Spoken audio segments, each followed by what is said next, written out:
Saudi अरब नदियों और झीलों के बिना देश। सऊदी अरब, जो अरब प्रायद्वीप के अधिकांश हिस्से को शामिल करता है, एक ऐसा देश है जिसे अक्सर अपने समृद्ध तेल संसाधनों और विशाल रेगिस्तानों के लिए जाना जाता है। यह देश दुनिया का एकमात्र ऐसा राष्ट्र है जहां न तो कोई नदी है और न ही कोई झील।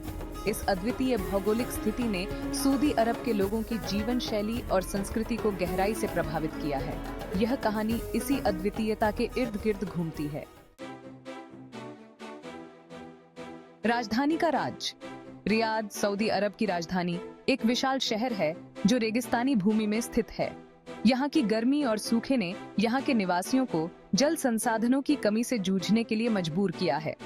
यह भौगोलिक विशेषता सिर्फ एक चुनौती नहीं, बल्कि एक अवसर भी बन गई है।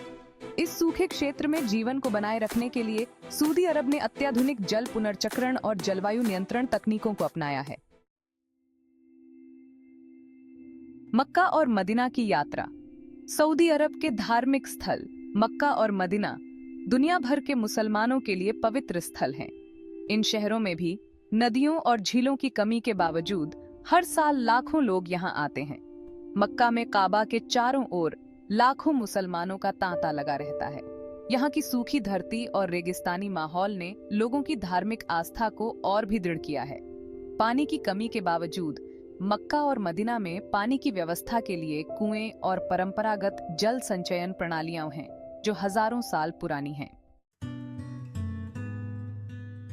नदियों और झीलों के बिना जीवन। सऊदी अरब में नदियों और झीलों की अनुपस्थिति ने यहाँ के लोगों को अनोखे तरीके से जीवन जीने के लिए प्रेरित किया है। कृषि की कमी के कारण यहाँ के किसान अपने खेतों में पानी की आपूर्ति के लिए विशेष प्रकार की सिंचाई प्रणालियां अपनाते हैं। ड्रिप इरिगेशन तकनीक, जो कि प्रत्येक पौधे की जड़ों तक सीधे पानी पहुंचाती है, यहाँ के सूखे क्षेत्रों में विशेष रूप से प्रभावी रही है।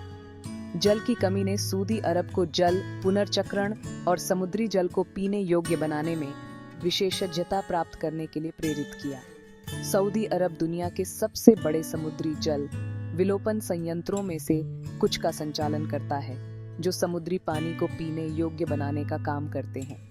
यह तकनीक सऊदी अरब के सूखे की स्थिति को बदलने में महत्वपूर्ण भूमिका निभाती है। परंपरा और आधुनिकता का संगम। सऊदी अरब की पारंपरिक कला और संस्कृति भी इसके भौगोलिक चरित्र से प्रभावित है। रेगिस्तान की विशालता और उसकी कठोरता ने यहाँ की पारंपरिक वास्तुकला, जैसे कि मिट्टी की ईंटों से बनी भवन और पारंपरिक बाजा, को आकार दिया है। यहाँ की सांस्कृतिक गतिविधियां भी प्रकृति के प्रति एक गहरी समझ को दर्शाती हैं। इस देश के लोग भी जल की कमी को अपनी पहचान का हिस्सा मानते हैं। उनके रीति रिवाज और त्योहार, जैसे कि रमजान, इस भौगोलिक विशेषता से संबंधित हैं। पानी के महत्व को समझते हुए रमजान के दौरान पानी पीने की आदतों को लेकर विशेष ध्यान रखा जाता है। भविष्य की दिशा। भविष्य की दिशा में सऊदी अरब ने न केवल अपनी पारंपरिक जल प्रबंधन प्रणालियों को बनाए रखने पर ध्यान दिया है, बल्कि नए और उन्नत प्रौद्योगिकियों को भी अपनाया है। सऊदी विजन 2030 जैसी पहल के तहत देश ने न केवल तेल पर निर्भरता कम करने का लक्ष्य रखा है, बल्कि जल प्रबंधन और संसाधनों के अधिकतम उपयोग पर भी ध्यान केंद्रित किया है।